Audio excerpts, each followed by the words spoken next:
Alors pour le ciel profond, là c'est un raisonnement qui est complètement différent. Là ça va, vous avez à peu près tout établi. Dans l'essentiel, oui. Ouais. Alors pour le ciel profond, on ne joue plus du tout de la même façon. Là, excite la résolution, les fils à l'horizon et autres choses de ce style, sauf pour les objets qui correspondent au télescope suffisamment brillants pour vous redonner de la couleur, et donc vous redonnant de la couleur, vous faisant repasser partiellement ou totalement en vision diurne.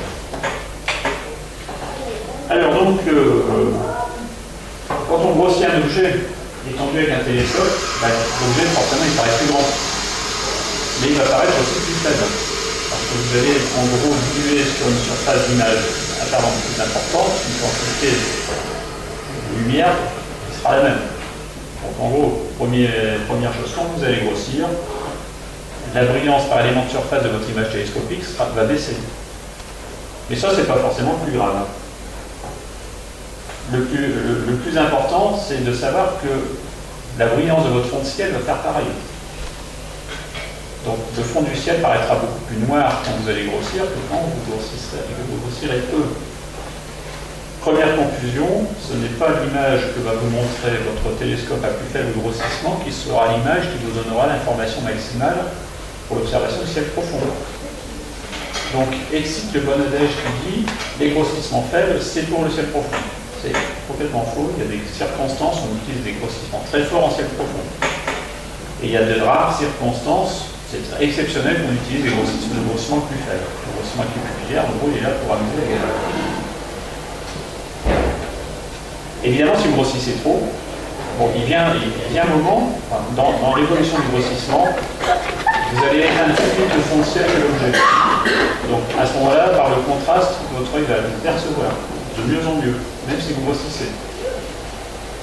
Et puis ensuite, il va venir un grossissement où l'objet, vous l'aurez tellement étendu que votre œil n'arrivera plus à le percevoir, et ce, quelle que soit la noirceur du fond de ciel. Vous aurez dépassé les capacités de captation de contraste de votre œil, et donc à ce moment-là, l'objet va disparaître. On va devenir beaucoup moins beau. Donc, pour tout ça, il y a des choses qui se sont un petit peu précisées dans les 10-15 dernières années. D'abord, premièrement, on n'utilise quasiment plus jamais le grossissement avec le pupillaire pour observer le ciel profond autrement que pour centrer les objets. Et deuxièmement, on utilise les grossissements variables suivant le type d'objet, suivant l'étendue d'objet, suivant la brillance de l'objet.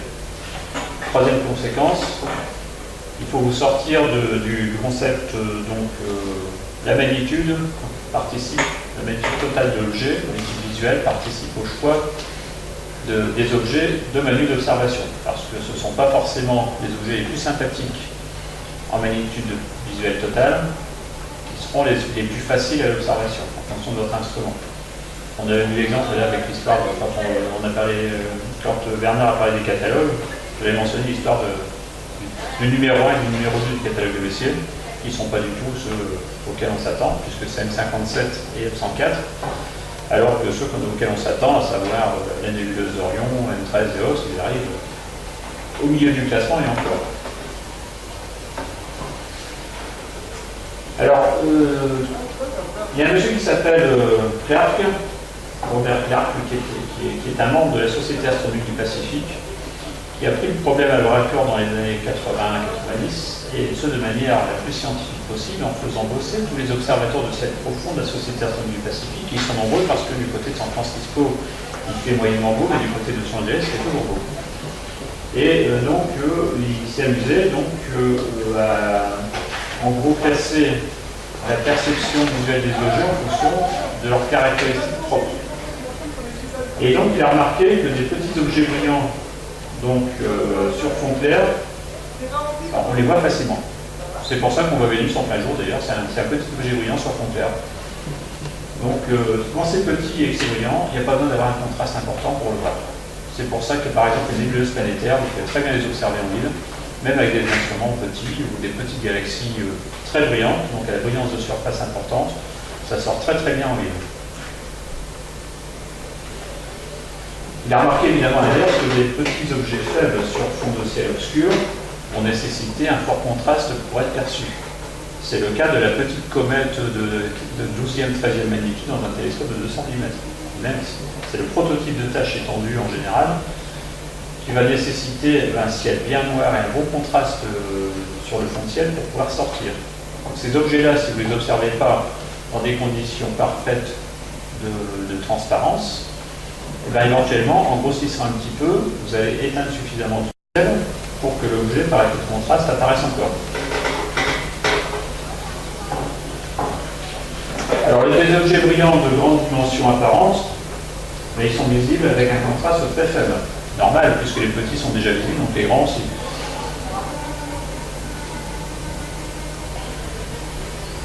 Et des objets faibles de grande dimension apparente sont visibles avec un contraste élevé. Donc, c'est ce qu'on a vu tout à l'heure. Donc cela, il faut les grossir.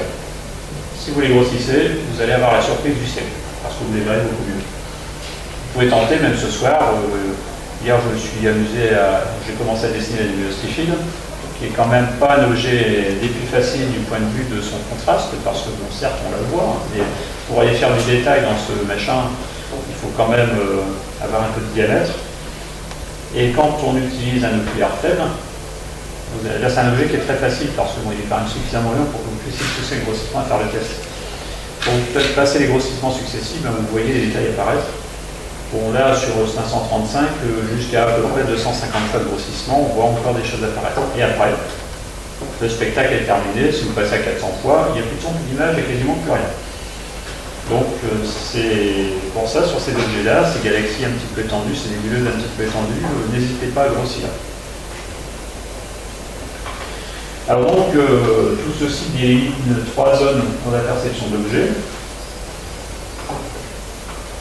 Alors une première zone, donc, qui va faire en sorte que l'objet va se comporter comme quelque chose de stellaire et qui ne va pas acquérir suffisamment de diamètre apparent pour pouvoir être résolu. Donc là, plus vous allez grossir, plus l'objet va révéler son diamètre apparent, ses détails donc, et dans une zone où la brillance de fond de ciel va s'éteindre beaucoup plus vite que l'objet. Donc là, c'est la zone qui est vraiment la zone où l'image va bonifier. Ensuite, vous aurez une zone intermédiaire. Donc, alors là, bon, ils ont mis des dénominations pour délimiter ces zones, mais ça, c'est pas très important. Hein. C'est l'angle visuel critique. C'est l'angle visuel à partir duquel l'objet s'affranchit de l'aspect stellaire pour devenir quelque chose d'un diamètre apparent. La zone du milieu, c'est celle où vous allez encore pouvoir continuer à grossir pour faire bonifier l'objet.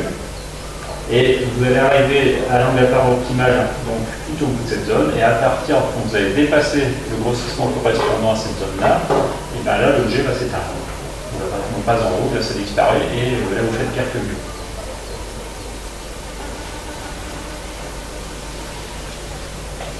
En sachant que l'œil c'est parmi les objets sur fond clair que sur fond sombre, on l'a vu tout à l'heure. Donc là c'est confirmé aussi, y compris pour l'observation du ciel profond. Et que l'œil voit mieux les objets étendus sur fond sombre que sur fond clair, on l'a vu tout à l'heure aussi. On l'a vu, les nébuleuses planétaires, n'hésitez pas à les observer en ville. Ça ne vous interdit pas de les observer aussi à Val d'Rôme, parce que ici, comme le ciel est noir, vous pouvez les pousser à des grossissements assez fabuleux quand l'atmosphère est stable. Nous, on joue avec des grossissements de 1500 à 2000 fois sur la planète Terre. Et avec un télescope de 200 mm, on peut jouer jusqu'à 700-800 fois sans problème, voire même un petit peu plus. Alors, petit exemple sur la nébuleuse annulaire de la Lyre. Vous avez en F6 des grossissements et vous avez en ordonnée des ouvertures.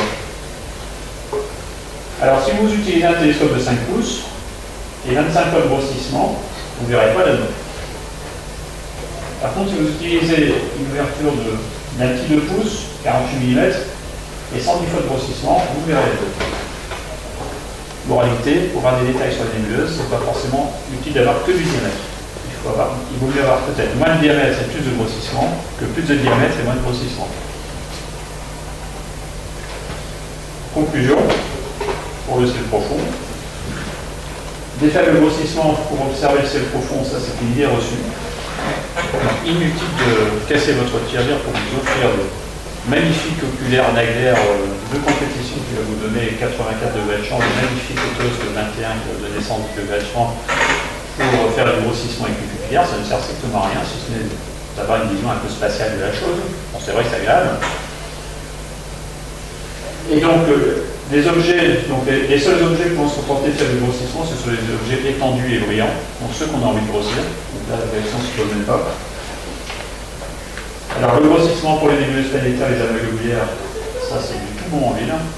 C'est les globulaires aussi. Alors, peut-être une petite précaution, quand vous observez ces objets en ville avec des lumières alentour, il ne faut pas oublier que les lumières alentour vont perturber la perception visuelle des objets du ciel profond. Donc, vous observez avec une couverture, un truc qui vous affranchit de la luminosité environnante. C'est comme ça que vous pourrez récupérer une vision nocturne à l'oculaire de votre instrument. Alors évidemment, grossissement et collimation, ça va ensemble. Vous ne pouvez pas avoir un bon grossir un objet si le télescope est mal collimaté ou mal collimaté. Et de même, un défaut de collimation, ça vous raccourcit, ça vous ébouille les magnitudes limites de vos instruments au grossissement que vous utilisez. Alors j'ai oublié de vous dire qu'un télescope de 200 mm n'est pas limité à 13,2 de magnitude. On y parle. Ça, c'est la magnitude photographique de l'ancien temps. Par la définition optique de l'ancien temps. Et quand vous faites entrer le critère extinction de la brillance de fond de ciel, vous pouvez pousser la recherche d'étoiles faibles avec un télescope de 200 mm jusqu'à 14,5, 14,8 sans problème. Avec un télescope de 400 mm, on peut arriver à 16,4, 16,5 sans problème. Et avec un télescope de 500 mm, on peut dépasser 17 dans ces conditions-là. C'est comme ça que j'ai pu voir l'année dernière les deux étoiles centrales de la nébuleuse de l'Hélium. Avec un grossissement de 1500 fois et un oculaire à petit champ qui me mettait l'anneau en dehors du champ. Bien que l'œil ne jouait que sur la luminosité centrale. Et là, vous voyez les petites striques comme on voyait dans les représentations et les deux étoiles. Alors donc,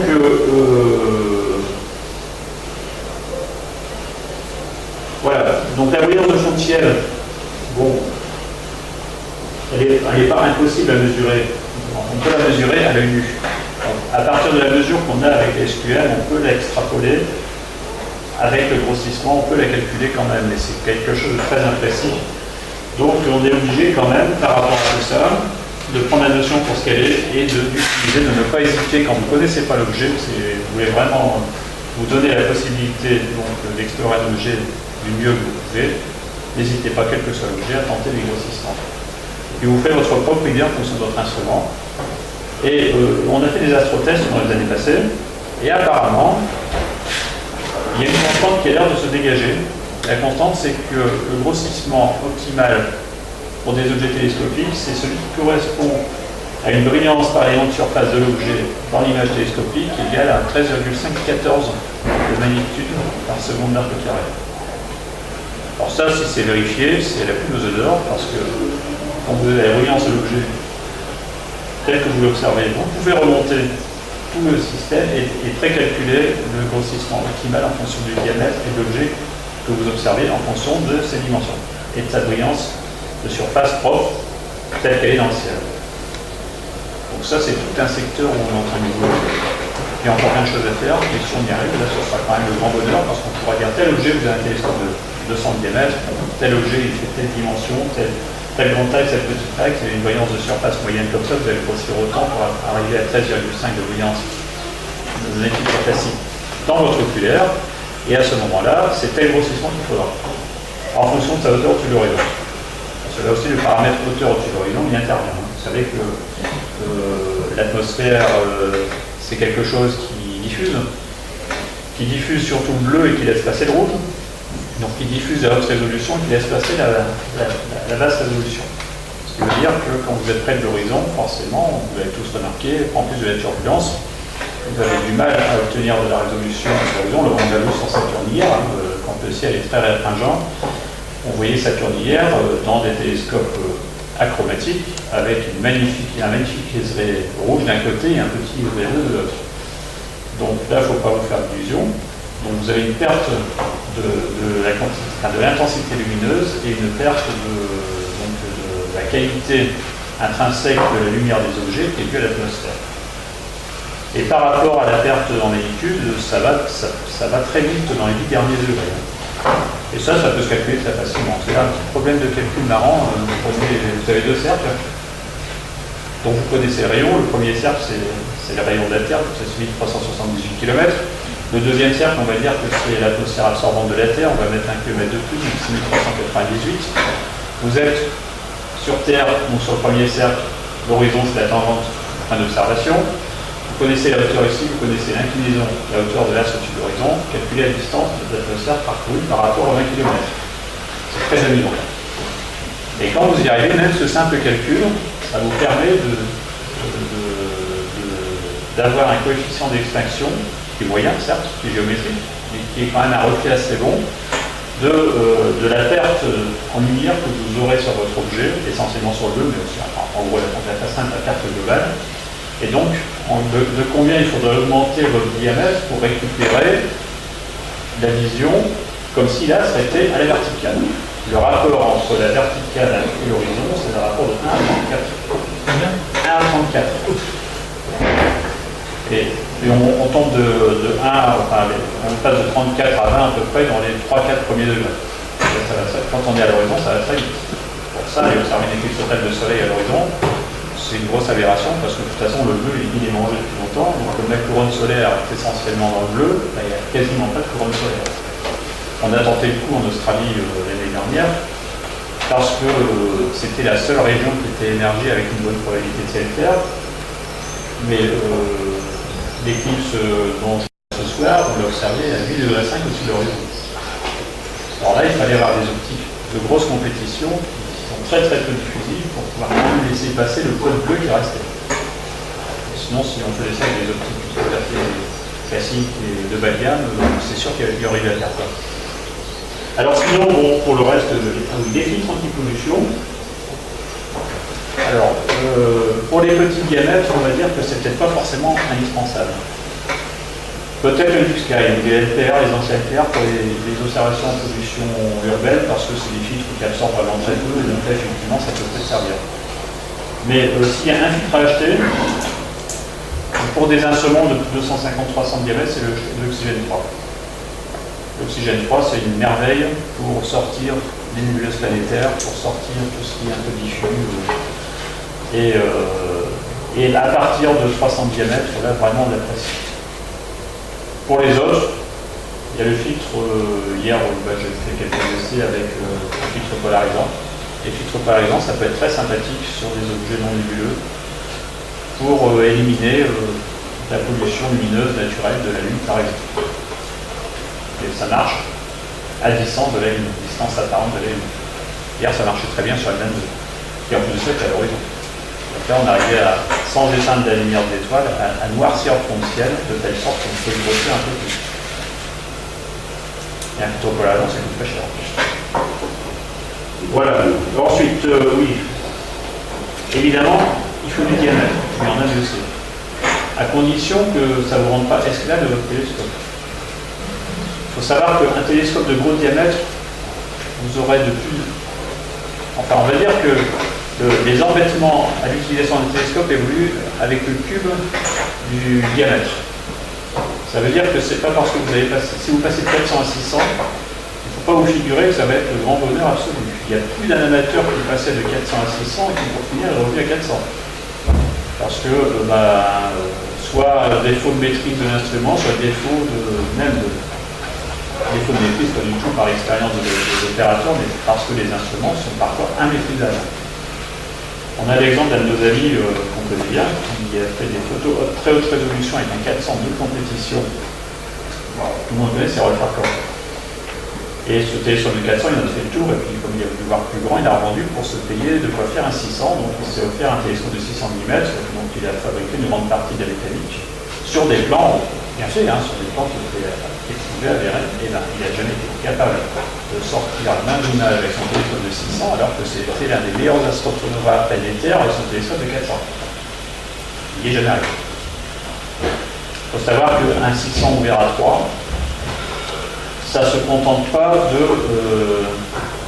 d'une approximation du point de vue mécanique. Or, à de très très rares exceptions près, elles sont très rares, il y en a peut-être 5 ou 6 en France, des télescopes de construction amateurs ou par des gens qui utilisent des moyens simples de construction mécanique sont incompatibles avec ces rapports sur des lattes sur ces diamètres-là. À ces diamètres-là, ce n'est pas l'optique qui coûte cher, c'est la mécanique. Si vous voulez une mécanique de compétition, ça a un prix, malheureusement. Et dès lors qu'on fait des rapports sur des très courts, sur des télescopes de gros, très gros diamètres, parce que là, évidemment, des fois, on est obligé de faire comme ça, parce que ça accélère l'oculaire. il faut prendre en compte la partie mécanique de la chose, qui est quand même pas une partie de plaisir, parce que là, si on veut faire les choses bien, il faut des techniques de serrurier, c'est-à-dire tout sur ce qu'on voit sur les télescopes Dobson actuels. Au passage, historiquement, Dobson n'a pas inventé le télescope tel qu'on le connaît maintenant. Le télescope Dobson, c'est comme le vôtre, hein. C'est vrai, c'est ça. C'est un tube plein avec les tourillons, le rocker, et puis bon, les mécanismes intérieurs. Bon, ils ont été améliorés depuis, mais c'était la sangle qui portait le miroir, enfin, c'était des dispositifs très simples. Mais les télescopes tels qu'on les construit actuellement avec des barres démontables et autres, la triangulation avant, c'est un dénommé Krieg qui l'a lancé, et que les Français appellent improprement les tubes serruriers. Le pauvre serrurier doit se retourner dans sa tombe s'il a ici comme ça, parce que ces tubes-là, ils sont rigides, côté varié, ils sont hyper flexibles, côté particulier. Ça veut dire qu'à moins d'utiliser des barres de diamètre conséquent et plus que conséquent, David Dernier, sur son télescope de 1 mètre, vous verrez la semaine prochaine, il y a des barres en carbone qui font 50 mm de diamètre.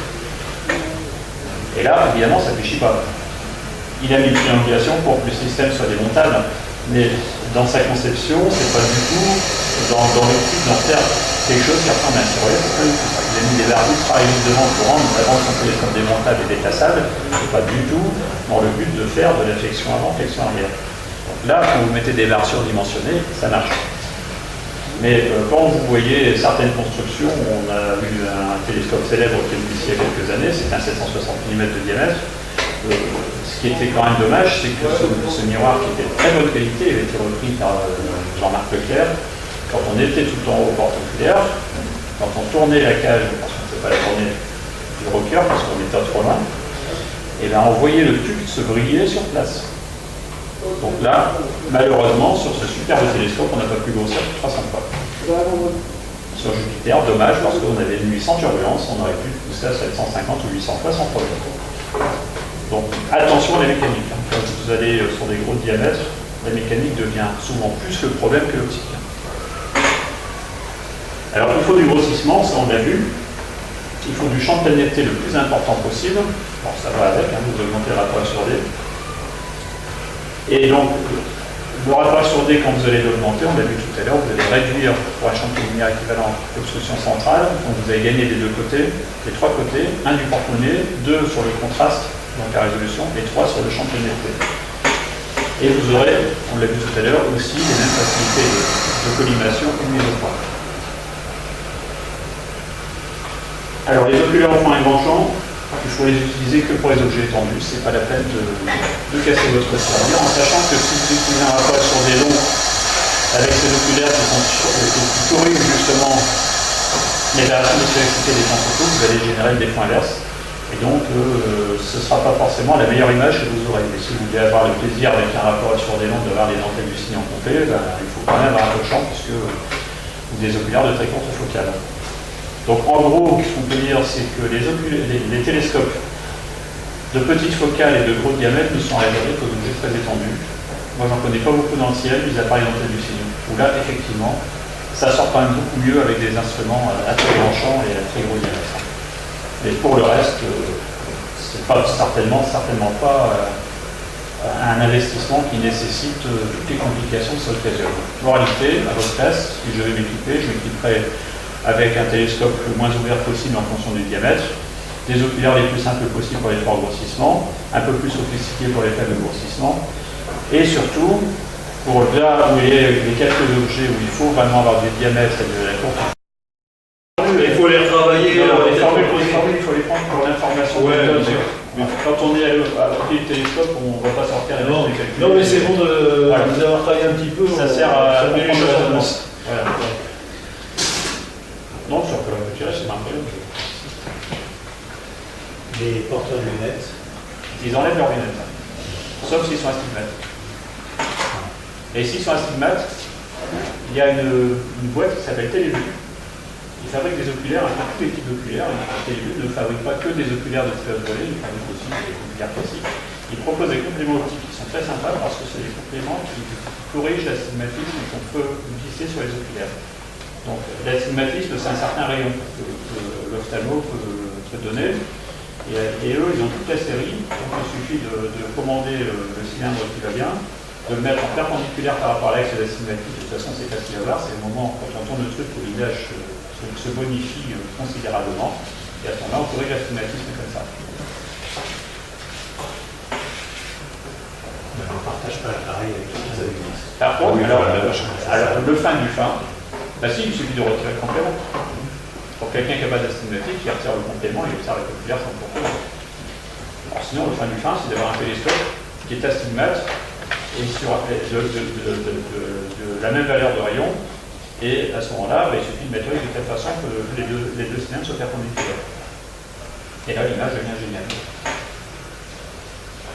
Quasi tout. Enfin, il y a beaucoup de télescopes qui sont astigmates. Hein. En général, pour des histoires de contraintes, souvent sur le miroir primaire, sur des vis de fixation, des vis latérales, c'est pas forcément toutes les optiques qui sont astigmates qui sont dues à des défauts optiques de l'optique elle-même. Hein. C'est souvent des contraintes mécaniques qui provoquent ça. Et pour l'œil, c'est pas pareil. Enfin, ceci dit, bon, l'astigmatisme, il faut qu'il soit important. Hein. S'il y a un petit astigmatisme résiduel sur l'œil, c'est pas un drame.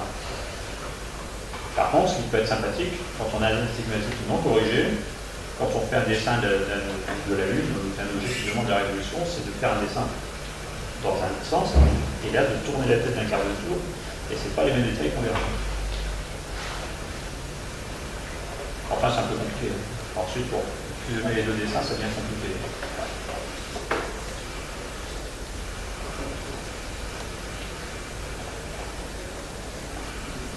Je n'ai pas bien compris le grossissement. Quand on fait des gros grossissements, on a une image au niveau de l'oculaire qui est petite. Et Quand on a un fort grossissement, l'image au niveau de l'oculaire, c'est le champ qui est tout petit. Mais sinon, la dimension apparente de l'objet est beaucoup plus grande, forcément, c'est grossissement. Et par contre, le champ exploré est beaucoup plus petit. Donc là, les défauts de suivi, d'entraînement, de manipulation sur les Dobson, ils sont de plus en plus visibles à mesure qu'on grossit. Alors, il y a un télescope qui est remarquable par rapport à sa douceur d'entraînement, même à fort grossissement, c'est celui de Jean-Bernard Clément. Les Dobson, là, il a une réalisation mécanique qui est superbe. On peut grossir 800 fois dessus et suivre tout doucement, il n'y a même pas besoin de hauteur. Alors il faut savoir aussi que sur des télescopes très ouverts, bon là c'est un 460 ouvert à 4.5, la zone de planété pour faire du planétaire, à fort investissement, elle est sur l'axe de ce télescope est bien connecté. Donc ça veut dire qu'il ne faut pas se contenter de mettre la planète dans le champ, il faut la mettre au centre du champ. Et quand on laisse défiler, d'ailleurs c'est amusant, on peut très bien placer la planète dans le centre du défilement et la faire passer la position de telle façon qu'il passe tout le sens du champ. Et on voit l'évolution de la résolution à mesure que je traverse le champ.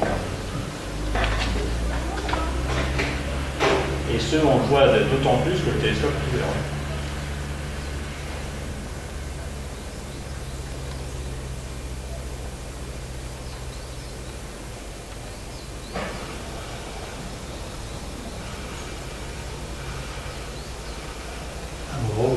Avec un 200, on peut aller jusqu'à une oui, 14 magnitude de 14,5 à peu près. 14,5.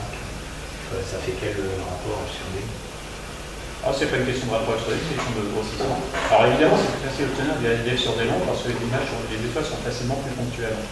Et comme il faut une collimation parfaite pour faire ça, comme la contrainte en collimation est beaucoup moins importante sur des longs, c'est plus facile d'obtenir sur des longs, mais ça ne veut pas dire qu'on ne peut pas l'obtenir sur du court. Et là encore, sur du court, c'est sur l'axe qu'on obtient. Parce que la coma aussi, c'est pareil. Hein. Sur les étoiles très très faibles, la coma en périphérie de champ, ça fait perdre de la magnitude.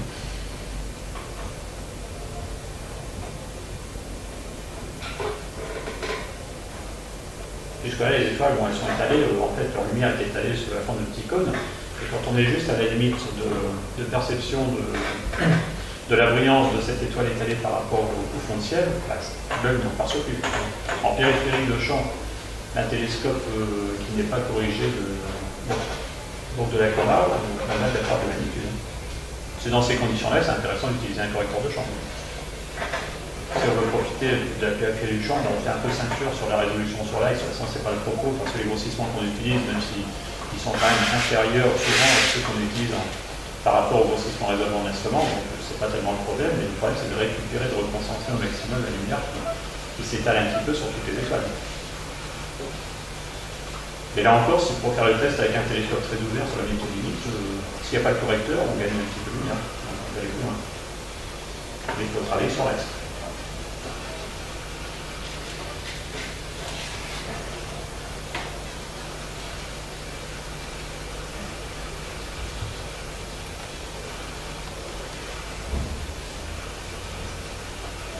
Alors, il y a des bons compromis qui sont assez polyvalents. Les Casbin sont des instruments qui sont très polyvalents. Bon, peut-être, c'est sûr, on ne peut pas dire qu'ils ont un champ de lumière qui est très très important. On ne fera pas du 1 degré de champ de lumière avec un Schmidt-Casbin, ça c'est sûr. Mais ça reste quand même des instruments qui sont assez faciles à mettre en œuvre, qui sont faciles à collimater finalement, hein, parce qu'on touche le miroir secondaire, le primaire en général. Sauf gros défaut de construction mécanique du varié, il y a rarement de problème de primaire, surtout sans bloc. Et c'est facilement déplaçable. Ça n'aime pas trop les chutes, c'est sûr, on a eu l'expérience ici. Parce que là, c'est des points qui sont très fragile.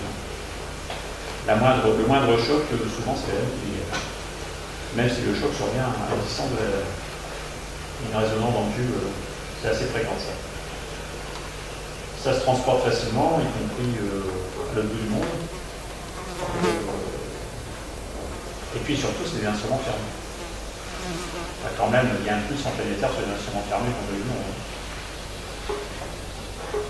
L'idéal d'ailleurs, pour les sites Gentil-Xero, quand on ferme, c'est de fermer les deux côtés.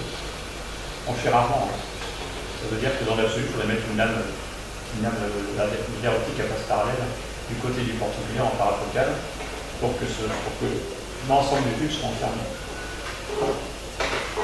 En espérant que l'humidité ne se condense pas à l'intérieur. Ça, c'est un autre problème. Alors, pour les Schmidt-Casbin, il y a un accessoire qui existe, on peut fabriquer soi-même. Hein.